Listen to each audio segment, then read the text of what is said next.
लिखा है आपको बाइबल का इतिहास पता होना जरूरी है। अगर आपको बाइबल का इतिहास पता नहीं है, गई भैंस पानी में, सब गड़बड़ कर बैठोगे। तो आइए देखते हैं इतिहास कहाँ कहाँ का। इतिहास उस वक्त के सेवकों का, इतिहास उस वक्त की कलीसियाओं का, इतिहास उस वक्त के शहरों का, इतिहास उस वक्त के कल्चर का, इतिहास उस वक्त के लोगों का। आपको यह पता होना बहुत जरूरी है। सेवक कैसे होते थे, आज के सेवकों में, तब के सेवकों में इतिहास क्या कहता है, इसकी जानकारी हासिल करिए। यूट्यूब पे पड़े हुए हैं, गूगल्स पे पड़े हुए हैं, विकिपीडिया के माध्यम से आप लोग जो हैं बहुत सारी जानकारी हासिल कर सकते हैं। मैं जो करता हूँ, साथ ही साथ उस वक्त की कलीसिया कैसी थी, क्या उन दिनों की कलीसिया का ट्रेंड या सिस्टम आज ला सकते हैं? नहीं। उस वक्त की कलीसिया में क्या खाते थे, आज खा सकते हैं? नहीं। उस वक्त के जो कपड़े पहनते थे, आज पहन सकते हैं? नहीं। ऐसे आपको इतिहास स्टडी करना है, तब जाकर किसी की भी बकवास से आप भटकोगे नहीं। मैं करता हूं इसलिए मैं नहीं भटकता। इतिहास उस वक्त के सेवकों का, इतिहास उस वक्त की कलीसियाओं का, उस वक्त के शहरों का, क्या रूल्स थे उन दिनों में जो आज नहीं है, और जो आज रूल्स हैं उन दिनों में नहीं थे। वहां क्या होता था आज नहीं होता, इन सब का स्टडी करना होगा। इतिहास उस वक्त के कल्चर का, वो कैसे कपड़े पहनते थे, उनका रहन सहन कैसे होता था, वो कैसे ग्रीट करते थे। पौलुस कहता है पवित्र चुम्बन से, तो इसका मतलब है कि पुरुष पुरुष को, स्त्री स्त्री को पवित्र चुम्बन से एक दूसरे को ग्रीट करते थे। आज नहीं कर सकते, क्योंकि आज अगर लड़का लड़का ग्रीट करता है पवित्र चुम्बन से लड़की लड़की, तो उनको दो अलग अलग नाम दे दिया जाता है, जो कि मैं यहां पे नहीं देना चाहता हूं। कहते हैं समझदार को इशारा काफी है। या इतिहास उसके इस वक्त के लोगों का, लोग कैसे बात करते थे, उनके डायलॉग्स कैसे होते थे, उनका मुहावरा कैसे होता था, वो कैसे जीते थे, वो भी स्टडी करना है। तो जिसके चलते लिखा है कि पुराने नियम का इतिहास, मनुष्य का बनाया जाना, मनुष्य का पतन, नूह से बाबुल तक का इतिहास, इजराइल राष्ट्र का इतिहास। तो ये सब कुछ आपको पता होना बहुत ज़रूरी है। ये चित्र मैंने रखा है और इन सभी को आपके बीच में रखा है ताकि आप इसको पढ़ें। ओके, तो आपको इतिहास पता होना बहुत ज़रूरी है। पुराने नियम में ऐसा सब होता था। अब बात करते हैं नए नियम का इतिहास। आपको पता है कि नए नियम में 3 तरह की शिक्षाओं का इतिहास था, या 3 तरहों का इतिहास, या एक सेकंड दीजिए, 3 तरहों का इतिहास, या आ गया, 3 तरहों का इतिहास। ओके, वो कौन कौन सा है? मूसा की शिक्षाएं, यूहन्ना की शिक्षाएं, यीशु की शिक्षाएं, जो बाद में प्रेरितों ने भी सिखाई। तो क्या आपको यह सब पता है? क्या आप इस बात को जानते थे? आपके हाथ में एक बाइबल है, काफी नहीं है। आपके पास में बाइबल में ये सब पार्ट्स हैं, ये सब हिस्से हैं।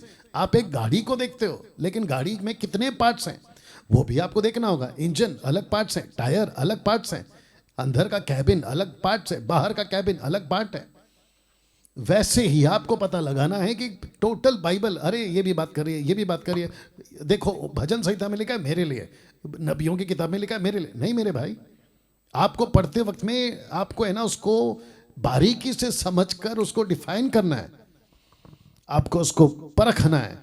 वर्शिपर सबसे ज्यादा कौन सा नाचते वक्त एग्जाम्पल लेते? दाऊद की तरह।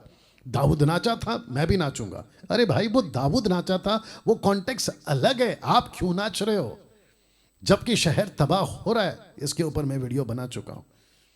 बेमतलब का नाचते हैं कुछ लोग, सिर्फ चर्च में नाचने के लिए ही आते हैं। ये जो जितने यूथ बच्चे हैं ना, अब इनको लगेगी मिर्ची, क्या कर सकते हैं, बोलना तो पड़ेगा ना। ये 90% चर्च में यूथ लोग नाचने के लिए जाते हैं कि भाई आज खूब मजा आएगा, आज वर्शिपर हमको खूब नचाएगा, और वर्शिपर को बोलते भी है ये गाना गाओ। कैसे पता? 20 साल से मैं भी तो वही करता था। ये गाना गाओ, ये गाना गाओ, मजा आएगा, वो वाला गाओ, मजा आएगा, म्यूजिक लाउड करो, और म्यूजिक वैसा वाला क्या कहते हैं जो पिक्चरों में बीट्स बजती है ना, वैसा वाला। बोला क्यों, मजा नहीं आ रहा, ये वाला बजाओ, मजा आएगा। या तो इन सब के चलते आपको ये समझना जरूरी है कि नए नियम में भी मूसा की शिक्षाएं, यूहन्ना की शिक्षाएं, यीशु की शिक्षाएं। आइए एक एक करके बात करते हैं। मूसा की शिक्षाएं क्या कहती थी? कहते थे कि मूसा की शिक्षाओं को मानने वाले कहते थे खतना करवाना जरूरी है। प्रेरितों की किताब 15 का 1 कहते हैं उद्धार काफी नहीं है, faith is not enough for salvation, you have to circumcise. आपको खतना कराना ही होगा। बेड़ा गर्क मूर्खता की शिक्षा, मूसा ने जब दिया था ना, वो उस वक्त के लिए था, अभी के लिए नहीं है। गलतियों 5वां अध्याय उठा के पढ़ लो, क्योंकि मैं वो रखूंगा तो रात के 12 बज जाएंगे। मूसा, माफ करना, पौलुस कहता है गलतियों किताब में 5वें अध्याय से, कहता है कि जो व्यवस्था पर भरोसा रखता है वो अनुग्रह से गिर चुका है। जो व्यवस्था में क्या क्या आता है? खतना, सबात, दशमांश और बहुत सारे सिस्टम, क्या कहते हैं, फेस्टिवल्स। उन सबको आज बहुत सारे पास्टर मानते हैं। तुम मान रहे हो, दिमाग में रखो, तुम अनुग्रह से गिर गए हो, खुद भी गिर गए हो, चर्च को भी गिरा रहे हो, चर्च को भी गिरा रहे हो ना। बहुत ध्यान से सुनिएगा। मूसा के बाद में यूहन्ना कहता है, यूहन्ना की शिक्षाओं का मानने वाले कहते हैं यूहन्ना का बपतिस्मा, पानी का बपतिस्मा, जब प्रेरितों की किताब, ओके इसको करना था 19 का 1, एक सेकंड दीजिए, एक सेकंड दीजिए प्लीज, या इसको करना था 19 का 1, लीजिए आ गया 19 का 1। तो जिसके चलते जब पौलुस ने पूछा आपने बपतिस्मा लिया किसका, कहते हमको तो यूहन्ना का बपतिस्मा मिला। ये शिक्षाएं चलती थी। वो तो शुक्र है कि पौलुस वहां पर पहुंचा। यीशु की शिक्षाएं जो बाद में प्रेरितों ने भी नहीं सिखाई, यीशु की शिक्षाएं आप अगर लेकर चल रहे हैं तो मूसा की शिक्षा छोड़ दो, जॉन द बैप्टिस्ट की शिक्षा छोड़ दो, यीशु की शिक्षा पे चलो। क्योंकि रोमियो 2 का 16 कहता है कि अंत के दिनों में जब न्याय होगा ना, उसी बेस पे न्याय होगा। कौन से बेस पे? अब आप समझ गए, प्रेरितों के बेस पे, प्रेरितों के द्वारा डाला गया फाउंडेशन के बेस पे आपका न्याय होगा ना। अब इसको समझिएगा। स्त्रियों पर रोक की शिक्षाएं, उन दिनों में कुरिन्थियों की कलीसिया में ऐसा था कि स्त्रियों को कहते थे कि सर पे दुपट्टा लो, पहला कुरिन्थियों 11 का 1 से 16। दूसरा कहते थे कि चुप रहना होगा, पहला कुरिन्थियों 14 का 34 से 35। तीसरा शिक्षाएं ना देना, पुरुष पर आज्ञा ना चलाना, पहला तिमोथी 2 का 12।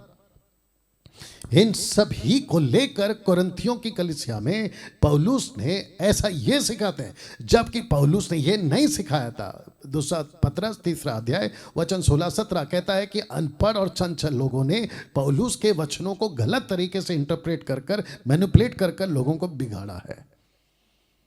पौलुस ने कभी नहीं कहा कि स्त्रियां चुप रहे, पौलुस ने कभी नहीं कहा कि स्त्रियां टीचिंग ना करे, पौलुस ने कभी नहीं कहा कि पूरी स्त्रियां सर पे दुपट्टा डाले, बिल्कुल नहीं।